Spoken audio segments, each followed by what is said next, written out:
नमस्कार, मैं अमित और आप देख रहे हैं आंखें न्यूज 24। आइए नजर डालते हैं आज के महत्वपूर्ण खबरों पर।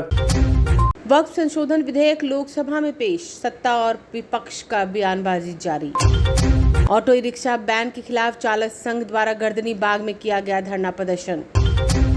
बेतिया वार्षिक स्टेट टॉपर्स में शामिल जिले के 5 छात्र छात्राओं को प्रशासन के द्वारा किया गया सम्मानित। 4 दिवसीय छठ अनुष्ठान महापर्व के दिन आज खरना और गया नगर निगम प्रशासन छठ को लेकर मुस्तैद। नमस्कार, मैं अमित और आप देख रहे हैं आंखें न्यूज 24। वक्फ संशोधन विधेयक को बुधवार को लोकसभा में पेश किया जाएगा, जिसके लिए सरकार ने सभी दलों से विमर्श कर लिया है, लेकिन विपक्ष इस बिल को लेकर लगातार आक्रामक रवैया अपनाए हुए है। वहीं इस बिल को लेकर एनडीए के सभी दल एकजुट हो गए हैं। ऐसे में माना जा रहा है कि यह बिल बुधवार को ही लोकसभा में पारित हो जाएगा। हालांकि इस दौरान विपक्षी दल सदन में भारी हंगामा भी कर सकते हैं। बता दें कि वक्फ बिल को लेकर एनडीए के प्रमुख सहयोगी दल जनता दल यूनाइटेड और तेलुगु देशम पार्टी समेत अन्य पार्टियां भी सरकार का मजबूती से समर्थन कर रही हैं। ऐसे में ये पार्टियां सदन में इस विधेयक के समर्थन में मतदान कर सकती हैं। बता दें कि इस बिल को लोकसभा में पास कराने के लिए सत्ता पक्ष के पास पर्याप्त संख्या बल भी है, इसलिए ऐसा माना जा रहा है कि इस बिल को बुधवार को ही लोकसभा और राज्यसभा दोनों सदनों में आसानी से पारित करा लिया जाएगा, ऐसी आशंका जताई जा रही है। वहीं वक्फ संशोधन विधेयक को सदन में पारित कराने को लेकर संसदीय कार्य एवं अल्पसंख्यक मामले में मंत्री किरेन रिजिजू ने कहा कि इस विधेयक के समर्थन में एनडीए के सभी दल पूरी तरह से एकजुट हैं। यही नहीं, उन्होंने विपक्ष के कई सांसदों का समर्थन मिलने का भी दावा किया है। बता दें कि किरेन रिजिजू ने कहा कि बुधवार को 12 बजे प्रश्नकाल समाप्त होने के तुरंत बाद इस विधेयक को लोकसभा में पेश किया जाएगा। तो वहीं आपको बता दें कि इस विधेयक पर चर्चा के लिए 8 घंटे की सहमति बनी है। इसे लेकर मंगलवार को लोकसभा स्पीकर ओम बिरला की अध्यक्षता में सदन की कार्य मंत्रणा समिति की बैठक हुई। कहा जा रहा है कि इस विधेयक पर चर्चा के लिए तय समय को सदन की भावना के अनुरूप बढ़ाया भी जा सकता है। तो वहीं दूसरी ओर कांग्रेस समेत अन्य विपक्षी दलों ने इसे लेकर अपनी आवाज दबाने का आरोप लगाया और बैठक का बहिष्कार किया। वहीं सूत्रों की माने तो केंद्रीय गृह मंत्री अमित शाह समेत बीजेपी के कई वरिष्ठ नेता इस विधेयक पर चर्चा में भाग ले सकते हैं।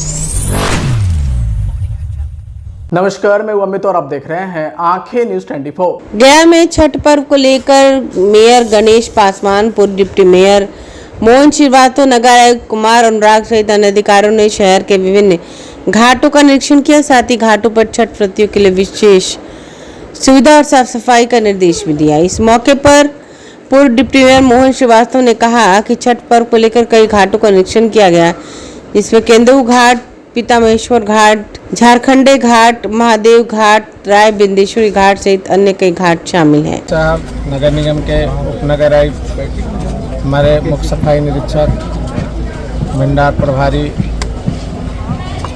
स्वच्छता सहायक पदाधिकारी, नगर निगम के इस धूप में और बालू पर हमारे सफाई कर्मी योद्धा सब लोग पिछले कई दिनों से लगे हुए हैं। हम लोग उसको फाइनल टच देखने के लिए आज निकले थे। केंदुई से प्रारंभ किया गया। केंदुई में जो है पानी का स्रोत जो है ज़मीन के 5-7 फीट नीचे तक चला गया। जैसे ही वो जेसीबी से कुंड बनाने का निर्माण प्रारंभ होता है, वाटर लेवल और नीचे चला जाता है। लेकिन बेहतर यह है कि यहाँ पर पिता महेश्वर घाट और सूर्य कुंड, झारखंडे घाट, बिंदेश्वरी घाट, महादेव घाट और वो पहासवर घाट पर नगर निगम द्वारा बड़ा बड़ा कुंड का निर्माण किया जा रहा है। उस पर लाइटिंग की व्यवस्था की जा रही है, सफाई करके, और जहाँ पर नाली इत्यादि का प्रवाह है, ये गंदगी है, उस पर टेम्पररी अस्थायी पुल का निर्माण भी किया गया है। चेंजिंग रूम भी बनाए गए हैं, क्योंकि काफ़ी गर्मी अभी आ गया है और बालू में थोड़ा ज़्यादा हीट रहने के कारण वाटर लेवल भी उतना नहीं मिल पा रहा है। लेकिन फिर भी इन सब घाटों पर, जिसमें पिता महेश्वर घाट हो गया, बिंदेश्वरी घाट है और वो धोबिया घाट है, उसके बाद केंदुई में भी निर्माण हुआ है, सूर्य कुंड है। इन महत्वपूर्ण स्थानों पर जितने भी आस्था के महापर्व में परवैतीन लोग हैं, उनके साथ लोग हैं, इन स्थानों पर आने से बेहतर सुविधा नगर निगम द्वारा बनाई गई। नमस्कार, मैं हूं अमित और आप देख रहे हैं आंखें न्यूज 24। भारतीय इंटर कॉलेज गहनी नौतन की छात्रा सुश्री अंशु कुमारी ने 489 अंक प्राप्त करते हुए पूरे समीक्षा बिहार में प्रथम रैंक हासिल किया है। इसी तरह उत्क्रमित मध्य विद्यालय पकड़िहवा खोतवा मधुबनी के छात्र भी रंजन कुमार रोनियार 485 अंक प्राप्त करते हुए समूचे बिहार में 5वां रैंक हासिल किया है। जिलाधिकारी श्री दिनेश कुमार राय द्वारा कार्यालय प्रकोष्ठ में सुश्री अंशु कुमारी और श्री राजन कुमार, सुश्री करिश्मा कुमारी, मानस कुमार और खुशी कुमारी को मेडल, प्रशस्ति पत्र देकर सम्मानित किया गया। इसके साथ ही उपहार स्वरूप स्मार्ट वॉच तथा शॉल आदि भी प्रदान किया गया। वहीं जिलाधिकारी ने टॉपर छात्र छात्राओं से आगे की पढ़ाई, अभिरुचि आदि के बारे में फीडबैक लिया और छात्र छात्राओं की हौसला अफजाई की, उनका मनोबल बढ़ाया। ब्यूरो रिपोर्ट, आंखें न्यूज। की बात है, सम्मान की बात है। इससे बड़ी बात हो नहीं सकती है कि बच्चे बच्चियों ने अपने दम पर पूरे ग्रामीण परिवेश में रहने वाले अपने मेहनत की बदौलत इस परचम को लहराया है।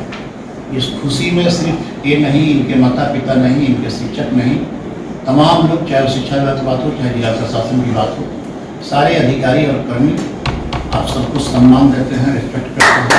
इसके लिए सभी बधाई के पात्र हैं।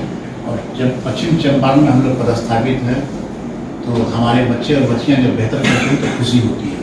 शिक्षा के मामले में अनेक कीर्तिमान स्थापित किए जा रहे हैं यहाँ पर पश्चिम चंपारण में।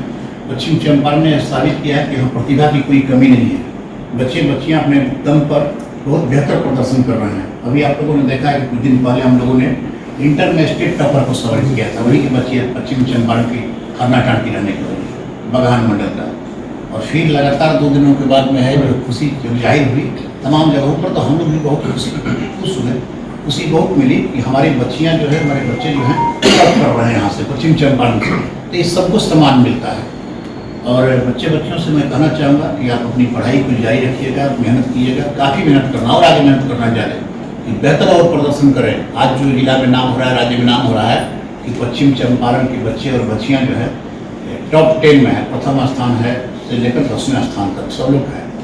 और आगे बेहतर करना है कि इंटर में भी हम बेहतर करें, ठीक है ना। एक कोशिश करना है और एकदम बढ़िया से पढ़ाई करना है, मेहनत करना है। मोबाइल का समय है, मोबाइल का कम उपयोग करना है। मोबाइल देखते देखते भटक जाता आदमी की जिज्ञासा बढ़ती रहती है, ये अब क्या होगा, कैसे होगा, सस्पेंस बना रहता है, ठीक है ना। अनावश्यक हम लोग भी उलझे रहते हैं, मूल काम को छोड़कर मोबाइल पर चला जाता है आदमी। ये सबको बंद करना है, कम करना है, ज़रूरत के अनुसार चीज़ देखना है। टेक्नोलॉजी का ज़माना है, नई तकनीक का विकास हुआ है, डेवलपमेंट सॉफ्टवेयर के माध्यम से हो रहा है, ऑनलाइन हो रहा है, देखना तो है ही, इसमें कहीं कोई शक नहीं। लेकिन उसका दुरुपयोग नहीं होना चाहिए, सदुपयोग होना चाहिए।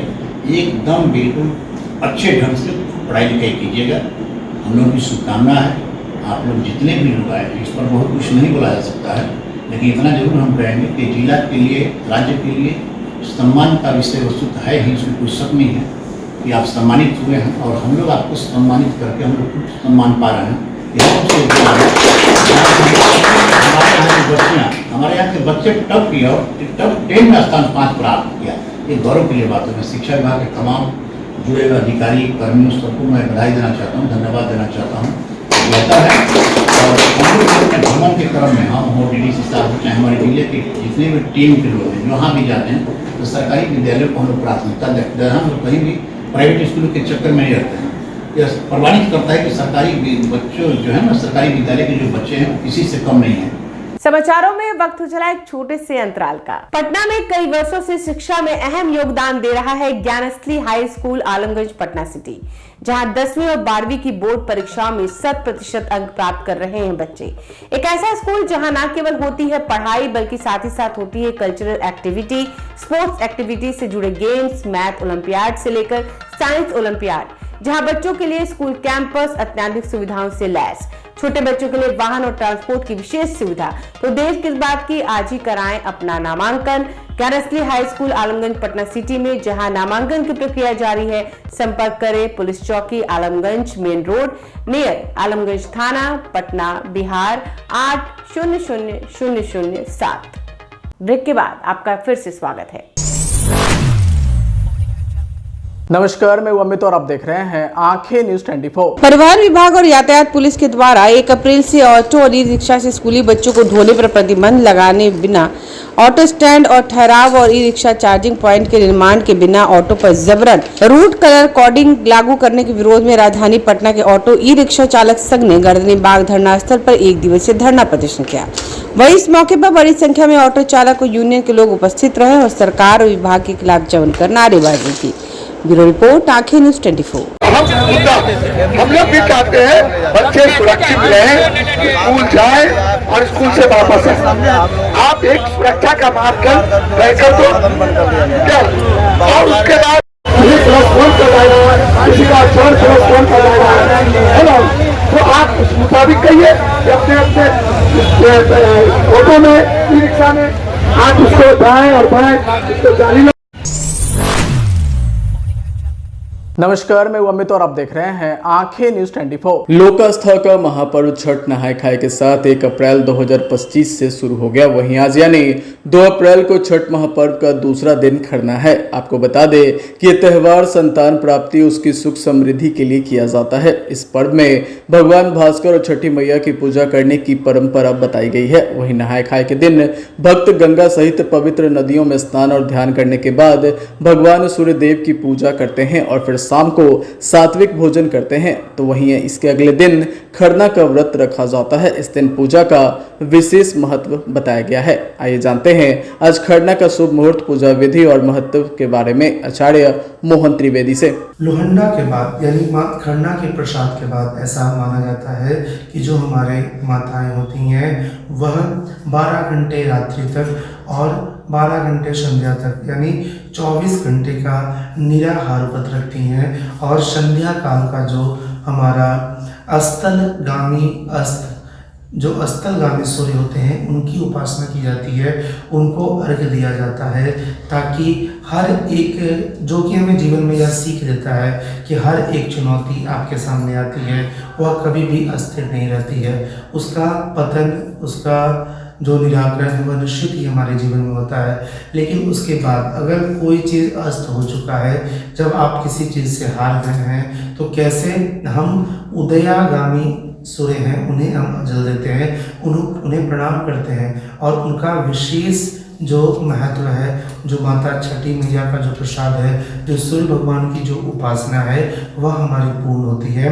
तो इस वर्ष हमारे सभी दर्शकों को हम बताना चाहेंगे कि यह जो चैती छठ है इसका उत्सव आप मनाइए और भगवान सूर्य को विशेष आप लाल रंग के कपड़े या लाल रंग का एक छोटा सा ध्वज पताका आज आप अपने सूर्य भगवान के जो अर्घ्य है उसमें आप उन्हें अर्पण कर सकते हैं, उन्हें विशेष रूप से प्रदान कर सकते हैं। तो निश्चय ही यह जो संवत्सर है, जो कि सूर्य भगवान का संवत्सर है, क्योंकि यह जो संवत्सर है वह रविवार से प्रारंभ हुआ है, तो इसलिए इसका जो राजा है वह हमारे सूर्य भगवान है। तो निश्चित ही सूर्य भगवान आपके जीवन में जो भी आपकी सरकारी बाधाएं आ रही हैं, सरकारी प्रमोशन अगर आपका रुका हुआ है, कोई जातक का सरकारी नौकरी नहीं लग रहा है, तो निश्चय ही इस वर्ष आपको सरकार से जो मिलने वाली लाभ है उसका निश्चय ही लाभ आपको मिलने वाला होगा। आज के लिए बस इतना ही। अगली बार हम फिर हाजिर होंगे, तब तक के लिए देखते रहिए आंखें न्यूज़ 24।